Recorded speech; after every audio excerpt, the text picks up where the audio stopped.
Hi aviation lovers! My name is Irina, you're on the Just Dream Ginger channel where we explore the skies, share aviation insights and dive deep into the reality of cabin crew life. If you ever applied for the cabin crew or flight attendant position but hear nothing or just keep getting rejection email, there is a huge chance that you're making one big mistake. You're not tailoring your CV for that specific airline. Yep, airlines aren't looking just for a flight attendant, they are looking for the flight attendant, the person who is matching their brand, values and expectation. So today I'm spilling the tea why one size fits all application won't work and how to fix it to land your dream job with your dream airline. So if you're ready, fasten your seatbelt because we are flying right into it.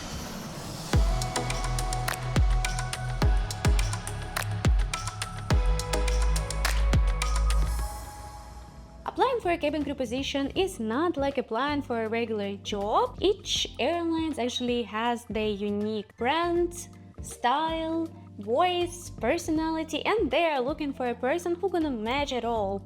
For example, some are looking for elegance and sophistication like Singapore Airlines or Emirates, and some airlines looking for personality, energy, fun, like for example Virgin Atlantic. And the mistakes that many applicants make, they are sending the same CV and cover letter to each airline. So when you actually need to tailor your CV to get the position that you want with an airlines you want, and today I tell you what you need to change in your specific CV to land this role. So let's get started. Before you even apply, you need to make sure that you meet the basic requirements of the airline. Each and every airline has their own basic requirements. Yes, they are quite similar, but they vary depends on the airline. For example, to apply to become a British Airways flight attendant, you just need to reach the minimum height requirement. You should be able to reach 212 centimeters on your tiptoes, while Emirates has the same requirements, but additionally, you need to be at least 160 centimeters in your height to become an Emirates flight attendant, and they will check it during the open or assessment day. Or for example, Emirates allow you to have tattoos in the areas that are covered with your uniform, for example your back, stomach, buttocks. But with Qatar Airways, it's a big no. Even if you have tattoos that is not in the visible area, they still do not allow you to have those tattoos, while some airlines allow to have your tattoos even on the visible areas. So before you apply to any airlines, you need to go to the official website, to go to the cabin crew section and check the requirements for that specific airlines and that you meet them. I know it might sound obvious, but to be fair, it's one of the main reasons why candidates receive their rejection email, because they do not meet the basic requirements. For example, every airline has a minimum age requirement, but some require you to be at least 18 years old, while others require you to be 21 years old. And some people don't check, and for example they're applying for the Qatar Airways cabin crew position while they're 90 years old, and obviously they're gonna get the rejection email because the requirement is 21 years old. Or for example, the height requirement or the minimum reach requirement. If it's just the minimum reach requirement, you can work on your flexibility so you can reach that mark.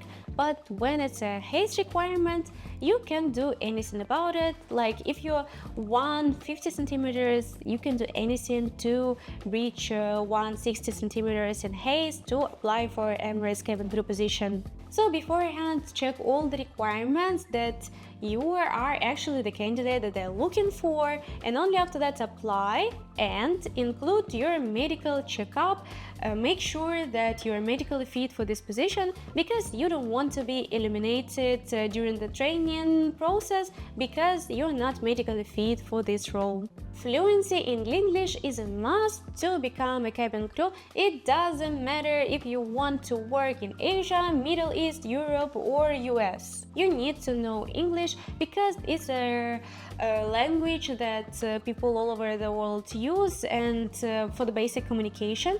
But also you need to make sure that when you're applying for a position, you are know the main language of the airline if they required you to speak that language. For example, if you want to work for Air France, obviously you need to speak French. If you want to work for Lufthansa, you need to speak German.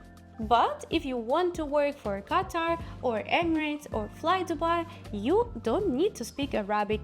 Yes, they operate in the Middle East region. The Arabic language is an official language of the country, but they do not require the flight attendant to speak Arabic. The only language that they require you to be fluent is English. This you can also find in the requirements for this position, but obviously if you speak other language, it's a bonus to your CV, so mention it in your CV. Bilingual crew is better than person who speak only one language. Especially if it's a beneficial language for the airlines, like for the Middle East airlines, they like when people speak Arabic, obviously. But if you speak any other language that they could put in your profile and you could be a language speaker of this specific language on some routes, that's a bonus, and they are always looking for someone who speaks more than one language. So don't forget to mention it in your resume. And now, what I mentioned at the beginning of this video, every airline has a distinct personality and you need to fit in. For example, what comes to your mind when you think about Virgin Atlantic? Fun, energetic, outgoing? Or what do you think about Emirates? Elegance, luxury, world-class hospitality? Or Singapore Airlines? Graceful, professional, polished? I say that because every brand has its voice. They try to represent it through each and every of their social medias. They want people to associate them with those specific values. They want people to see them specific way, and they want their cabin crew to show that they fit in the role and they represent those qualities. They have a personality that match the value of the company. So if you're applying for Virgin Atlantic on your CV, you need to mention that you're energetic, you're fun to work with, you can actually make the travel fun. When you're applying for Singapore Airlines, you need to mention how good you are in following the rules, how professional you are. If you're applying for Emirates Airlines, you need to represent yourself as a professional in providing of this luxurious hospitality service. You need to be that elegant. Basically, search what airlines represent, how their flight attendants look like, and try to already look like they are. Try to identify what those airlines want you to be, and if you match those specific qualities, and obviously apply for the airlines that match them, because it will be quite hard to work for the airlines if you don't share the value of this brand. And of course, relevant experience and qualification. You don't actually need to have an experience as a flight attendant to become a flight attendant, but you need to have a specific skills, experience to apply for that position, and every airline has a specific requirements for those skills, experience and certification. Most of them require you to have a customer service experience.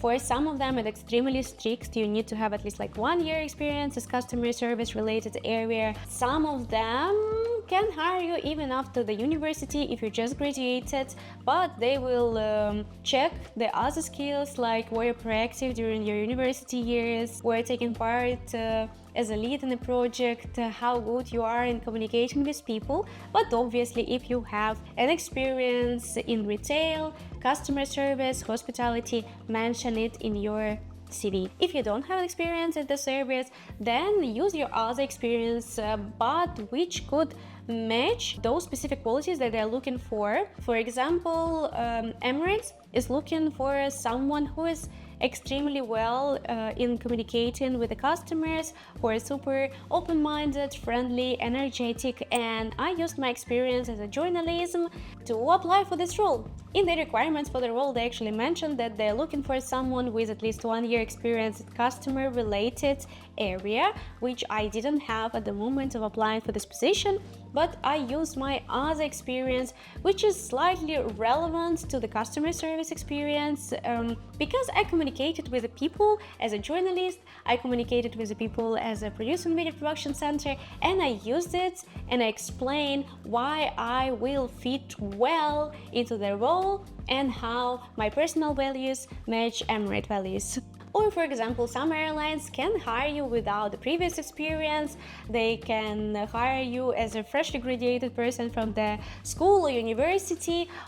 Others require you to have this experience, while some airlines actually require you to have some certification to apply for this position, like first aid training certification, or even cabin crew training and a type rating for a specific aircraft. For example, if you want to apply for a cabin crew position with Air France, you actually already need to have a cabin crew certification. You need to do the training, to pay from your own expenses for this training before you apply for this position, which is also listed in the qualifications, requirements for this position. That's why I'm saying that you need to tailor your CV. You need to search about the airlines before you apply. You can't use the same CV for all the airlines.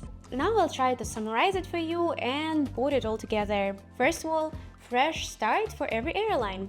Don't copy paste your resume and cover letter. Make edits on what airline values the most. Use airline specific keywords. If airline mentioned, for example, exceptional hospitality in the ads, use those specific keywords in your resume. Be strategic with your examples. For example, if the airline prioritizes teamwork, mention in your resume the group project or the job where you work in a team. Match your cover letter to their brand. If the airline has a formal, luxurious, professional voice, then keep your cover letter formal as well. But if the airline is fun and modern, then put some personality in your cover letter.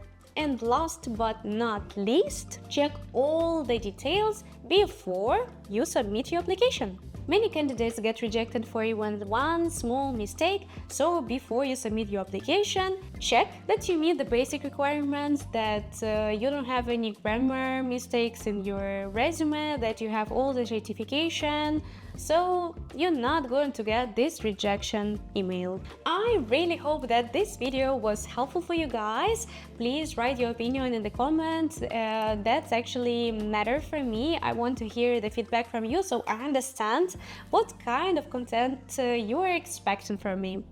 As always, if you like it, don't forget to like this video and subscribe to this channel, because it gives me motivation to do more of such videos. And I believe I see you soon. Bye!